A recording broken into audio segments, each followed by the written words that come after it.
If you don't have brain, just go away. Brain, just go away. Kung AI data center yan, natural lang na itanong kung saan nakukuha ng resource at paano ito nakaka-apekto sa mga tao sa paligid. Diba? Kung kayo mo, kung doon ka pa lang, naiirita na, hindi ka pa dapat nasa public hearing.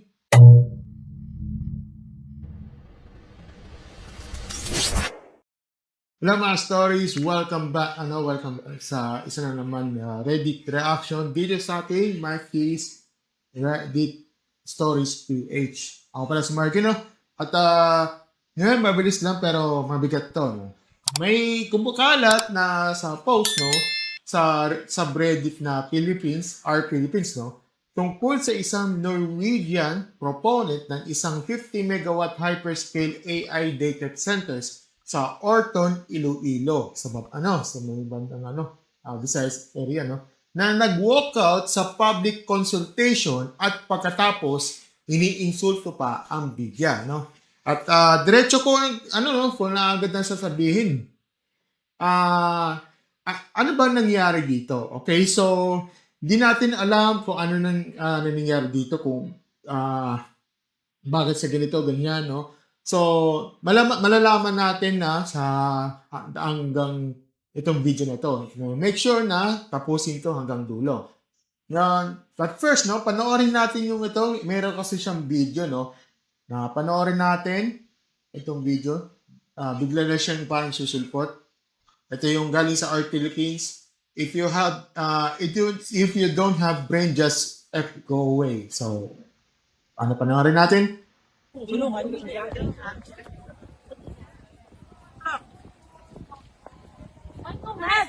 Brain, just go away. Hey, No. you are not. Do you know Filipino? Do you know Filipino privacy law? Privacy You are not allowed to take pictures of me. Don't do this. If you do that, I will take you in the court of the jurors. Tell him nicely.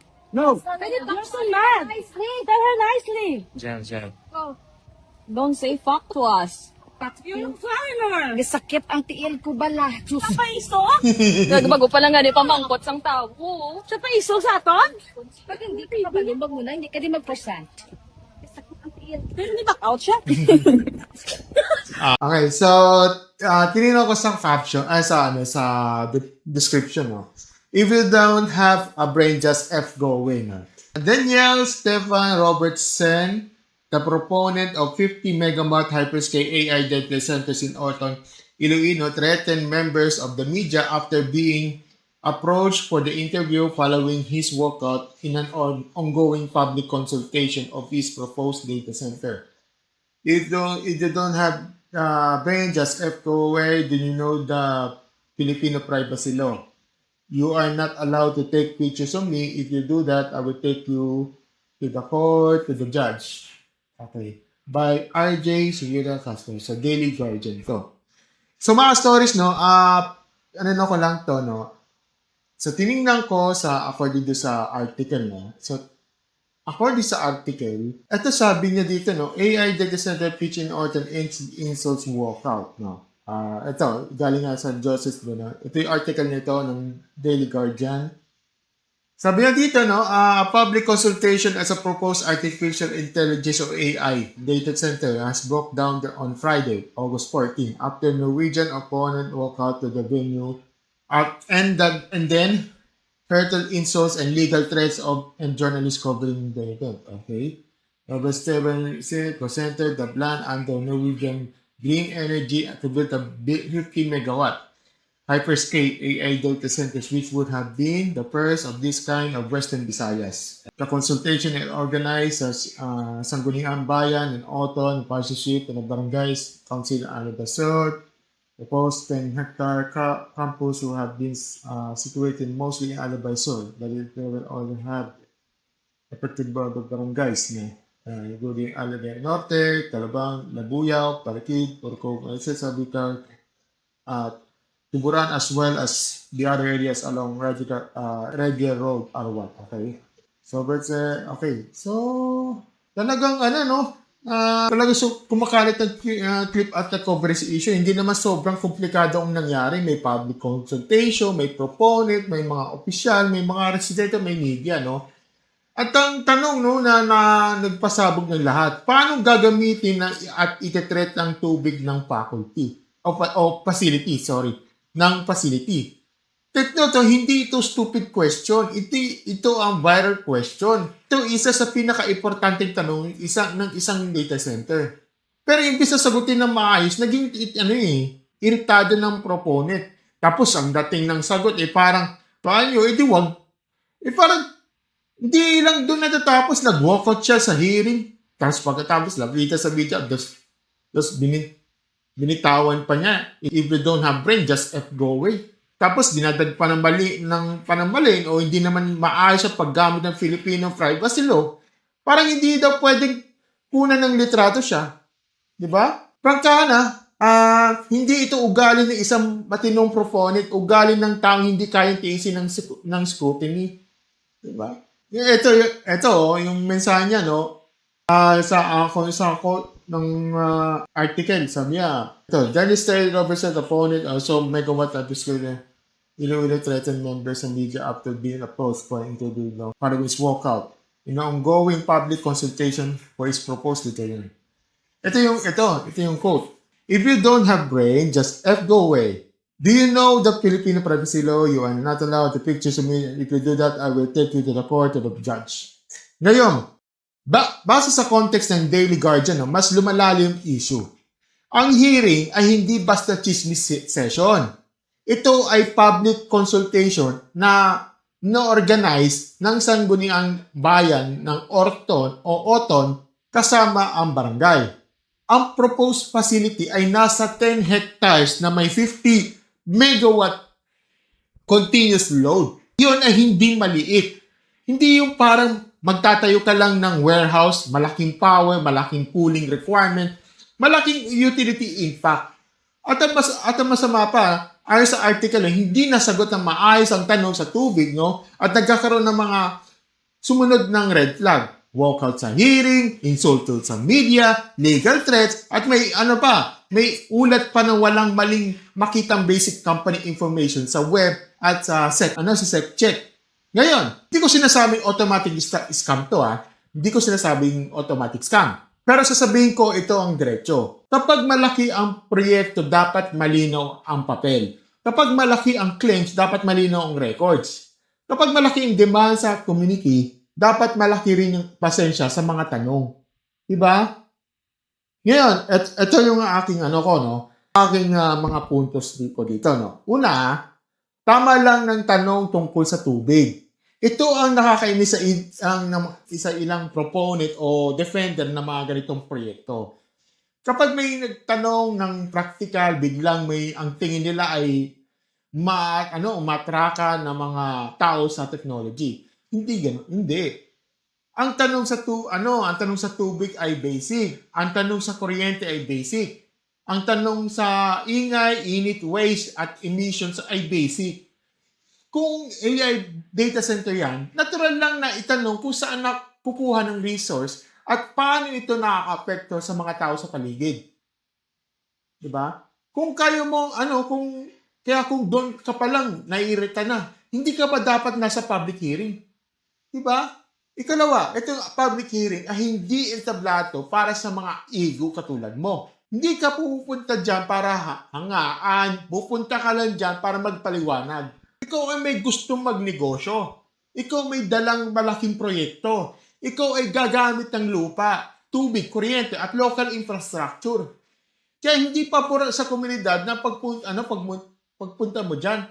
Obligasyon mo yan. At kapag ang reaksyon mo sa tanong ay, if you don't want it, I don't want it either. Mukhang hindi mo guess ang proseso. Hindi hindi drama, hindi ito toyo, public accountability ito. Okay? Ikatlo, yung pag-iinsulto sa media, hindi lang bastos yan. Red flag yan. Kaya nga may media dyan Sila nagre-representa sa publiko Sila ang magtatanong sa mga bagay na dapat masagot. Sila yung magdo-document kung ano ang sinasabi ng proponent, ng LGU, mga residente. At yung iba, galit kuno sa mga malabong proyekto kapag may media gumagamit ng logical and critical thinking, parang gusto pa nila patahimikin, di ba? Mali yan. Kung kung ayaw mo sa tanong ng media, baka ang problema ay hindi ang media. Baka ang problema ay yung hindi mo kayang sagutin. Diba? Paapat. Ito yung paggamit ng privacy law bilang panako sa mga journalist. Hindi ito opinion lang to ha. Hindi ito opinion lang. Kahit sa context na binanggit, may journalistic exemption ang data privacy at yung usaping public concern at journalistic process. Public hearing yon. Public issue yon. Public proponent ka dyan sa moment na yan. Hindi ka pwedeng magtago ng privacy habang ikaw mismo representa ng mga proyekto hindi ay hingi ng public approval. Kaya sa totoo lang mga stories sa totoo lang, yung lintanya nyo tungkol sa privacy law, tunog pananakot lang. Hindi tunay na matibay ng legal position. Ikalima, yung isang tanong pa lang hindi mo na kaya. Paano pa ang buong project? Diba? Ito yung pinakasimple at pinakamalupit na logic dito. Isang tanong sa tubig, isang public hearing, isang Q&A portion. Tapos walkout ka na? Paano na yung ECC process na? Yung green impact study na? Water permit? Tsaka yung community resistance, compliance monitoring, actual operation issues. Di ba? Kung sa simula pa lang, pikon ka na eh. Paano kapag may totoong complication na? Ang data centers, hindi ito simpleng negosyo.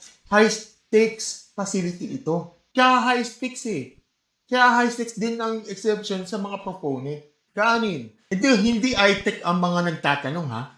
Hindi high-tech nagtatanong. Ito ay dapat maintindihan ng lahat. Hindi dahil nagtatanong ang mga tao tungkol sa tubig, kuryente, o environment. At nagtanong yun na porket anti-AI na sila, gano'n.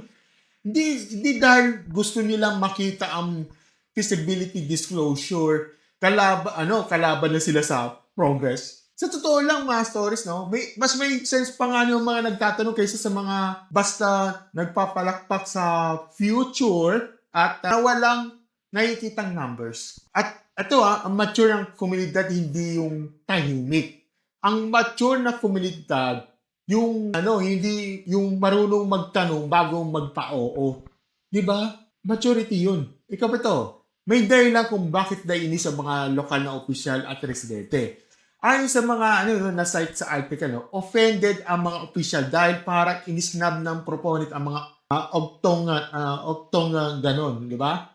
At sa totoo lang, tama sila din. Kasi hindi mo pwedeng pasukin ng isang bayan, magdadala ka ng proyekto, ganon, tapos humingi ka ng papayag o endorsement. Tapos kapag may mahirap na tanong, bigla ka na lang mga asa na parang naabala ka lang.